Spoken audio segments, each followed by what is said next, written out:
Right, my guest tonight is involved in a rather, I'd say a rather cultured production, and is is quite significant if you're very familiar with theatre. Back in 1970, on the 13th of May, which incidentally is the birthday of one of the composers of their work, met up in Abbot House in Dunfermline to share their passion and love for Gilbert and Sullivan. In 1971, they celebrated their first performance at the Carnegie Hall with the Mikado. They did this the second time in 1995 for their 25th anniversary. And guess what? For their 40th anniversary, they're doing the Mikado yet again. They're doing the Mikado at the Carnegie Hall from this week. And I'm joined now by the chairman of the Dunfermline, Gilbert and Sullivan Society, George Alexander. George, welcome to the Friday Night Lounge. Thank you. Good to be here. So just, well, for me personally, I had to do quite a bit of reading up on Gilbert and Sullivan. I have heard of it before, but I wasn't too familiar with it. So could you just give us a brief overview of what Gilbert and Sullivan operas are about, for those who are not too familiar with the concept? Okay. W.S. Gilbert and Arthur Sullivan were both Victorian gentlemen.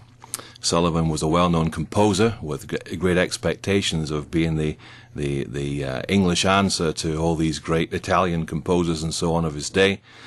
And to the disappointment of some of his classical friends, he ended up being most famous for the Gilbert and Sullivan operas. Sullivan was a barrister who became a librettist and playwright. He liked the amusing, the somewhat quirky, and he put together the libretti and cooperated with Sullivan, who set the tunes, and they've become famous even now, 100 and more years later, for Gilbert and Sullivan operas. The themes are varied, but topsy-turvy has been used to describe the overall theme. Something treating a thoroughly farcical subject in a thoroughly serious manner, which is one of Gilbert's phrases for it, which really is where the humour comes from. And you've said that they're still popular today, and they've had quite an influence on musical theatre that we now know today. Yep. Just give us an indication of how popular they were back in the late 19th century. It was the music of the day, really. When the crowds would gather in London, when they would have open-air parades and so on, the bands would walk about the streets playing, and they would play tunes from Gilbert and Sullivan operas. They would play tunes from Pirates of Penzance and the other popular tunes at that time. They were very contemporary at that time, and everybody knew them. When the audiences would gather, full house would gather for the next Gilbert and Sullivan opera to be premiered, shown for the first time in London, all the audience, before the show started, would spontaneously sing all the songs of the previous one, so they all knew them all. So they were basically the superstars of the Victorian era, if you like. Yeah, probably so, yeah. And out of the 14 operas that they've actually composed, one of the most popular and most well-known works is the Mikado, which you are doing at the Carnegie Hall this week. Now, for those who are not familiar with the Mikado, just give us a brief overview of what the Mikado is about. The Mikado is about it's a love story, and it's a love and jealousy and self-interest story, really.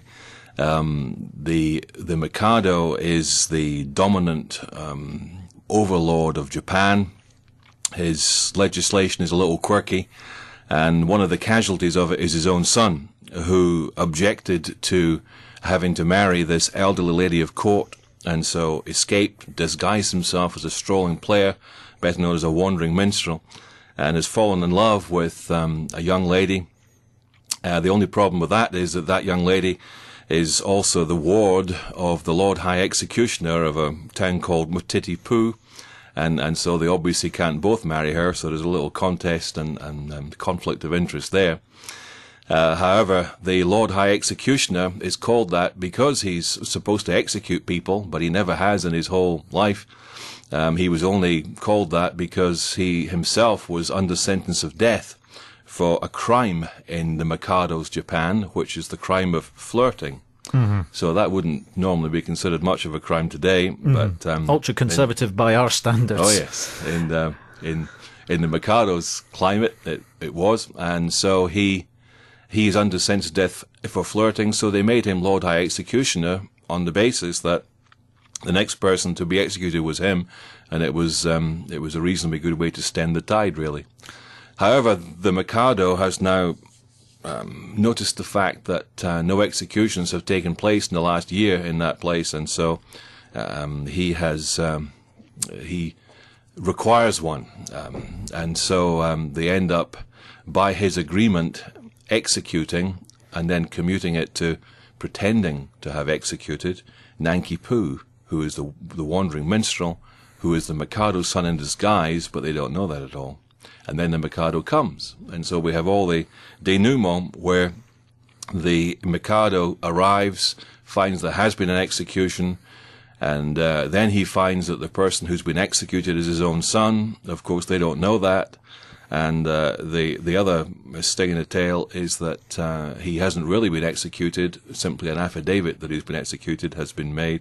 And so can he come back to life again? And how will they sort it all out? That essentially is the Mikado. It is quite topsy-turvy from what you were saying. So, but some of the themes that you were mentioning about the Mikado, they do have some relation to modern life, don't they? There's some themes in there, such as the death and probably the loveless marriages side. Is something that we can, well, not all of us, but some of us can relate to today. Yes. Yeah, we can relate to them both at the human level. They're still, it's set in Japan, but it's a thinly disguised British situation, really. And we can very much relate to these, and quite apart from relating to these in a more serious way, we can understand the concept, relate to the concept, identify with the characters, and therefore get the humour of the situation. For its day, it was a very thinly disguised satire of some of the British institutions of the time. Some of the Victorian society, even the Mikado, which, although it uses pseudo-Japanese kind of language and situation, does still poke fun at British institutions. There are others of the Gilbert and Sullivan operas who would more obviously poke fun at institutions, but even in the Mikado, it's not far under the surface. And there have been several catchphrases that you can hear in the Mikado that have influenced modern life, in particular in politics. For example, the phrase "a short, sharp shock" in the "I Am So Proud" song in the first act. Yes. And "let the punishment fit the crime" in the second act. Yep. And there's been a name that's kind of entered the dictionary as well. Pooh Bah, self-important and pompous. Yes. And that was mentioned in, I believe it was P.J. Woodhouse's Something Fresh novel. So it's been more of a cultural influence than what it may seem on the surface. Yes, Pooh Bah is in the Chambers Dictionary as meaning somebody who's self-important and somebody who does everything, and it directly comes from Gilbert's script, where Pooh Bah was his nonsense name for the character, who is one of the dignitaries of Japan, supposedly, who likes a bribe and is quite happy to say anything if the price is right, who, when the rest of the noblemen of that town quit their jobs in protest against some of the rules that were, some of the regulations that were taking place at that time, Pooh Bah accepted all their positions and the salaries attached to them, and so he became the Lord High everything else. Everything else being he's the Lord High everything apart from the Lord High Executioner. You didn't want that one. And just moving on to the Gilbert and Sullivan Society side of things, what would you say is the most significant achievement for the Society itself? Possibly just the fact of its continuation over all those years. Possibly the fact that there are still a half dozen or so people around the Society who were in the initial production and are still involved all those years later. Amateurs, for the love of it. I'm still on the stage after all those years. But there have been lots of Gilbert and Sullivan societies, more so in the past than there are now. And over this last period of years, probably the same period of years, many of them have struggled to retain members and to retain audiences, and many have closed down, and the field has considerably thinned. But so far we've still survived. The other thing that we've done perhaps is we've not settled for doing just the popular of the Gilbert and Sullivan operas over the years. We have done one which is almost never done, Utopia Limited, which is the second last collaboration. We have done that one in 1984. It's a while ago now, but it has been done. And we've also done some of the less popular ones, for example, Princess Ida, which is the one immediately before the Mikado in the composition time frame. And actually we're planning to do Princess Ida again next year. It's a package deal, Mikado 1 year followed by Princess Ida the following year. So how difficult is it to get the younger audience to appreciate the Gilbert and Sullivan these days? It's not difficult if there's some kind of relationship there, if they have a reason for coming, really. It's the sort of thing which they may agree to, but they don't probably think they'll enjoy. But I almost always find that when they come, they really enjoy having been there and plan to come back again, because it wasn't anything like they thought. It was a lot better than they feared. It hadn't got the cringe factor that they thought would make them go home and complain to their friends about it, perhaps. But they really find it quite fresh and quite enjoyable and completely unexpected. And if you wanted to attract younger volunteers, shall we say, to get maybe perhaps new blood into the organisation for it to carry on for years to come, what would you say to that young person to convince them to join the society? Well, we're certainly always looking for ideas to achieve that. So far, what I would say would be something along the lines of what I've said. You know, the thing is really quite enjoyable, and people who come and see them do find that. So I would encourage them to come and see 1 year. Some young people would be happy to come along to be the audience of Gilbert and Sullivan, or perhaps other things as well. But they themselves wouldn't want to be on stage. And most people would probably be in that category. The ones that would be willing to be on stage would be probably the minority. But that's true of all ages. It's not just true of young people. And so it's one thing to attract them to come as a younger audience. It's another thing to come as a younger stage person.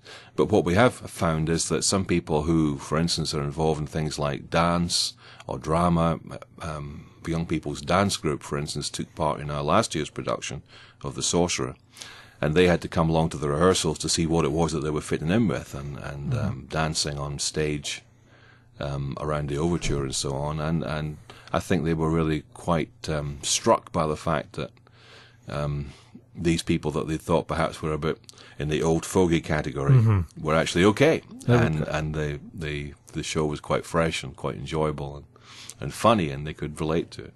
So, and come and see. So where can we find out more about the society? I believe you have a presence on the web. Yes, we do. We have a website, which is an abbreviation, Dunfermline, Gilbert and Sullivan Society, so it's dgass.org.uk. You can search for Dunfermline, Gilbert and Sullivan Society, and it'll bring the website up, and there's phone numbers there or email addresses there that you can contact. We would ask you to contact our secretary in the first instance, and make yourself known, and then you'll know when the rehearsals are, because we'll let you know that, and then just come along. Excellent. And more importantly, when exactly can we see the Mikado? The Mikado opens next Wednesday, the 23rd of February, 7:30 in the Carnegie Hall, and it's on Wednesday, Thursday, Friday evenings. Saturday special showing in the afternoon at 2:30, and then the final performance is at 7:30 in the evening.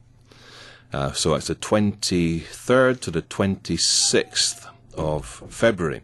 And just in case anybody's unable to come on any of these dates, and that might be a possibility, then we actually have this year, for the very first time, a special extra performance of the same show with a slightly different set, with a piano rather than an orchestra, but still apart from that fully staged in Pitlochry Festival Theatre on Saturday night, March the 19th. Okay, George Alexander, thank you very much for coming to the Friday Night Lounge. You're very welcome.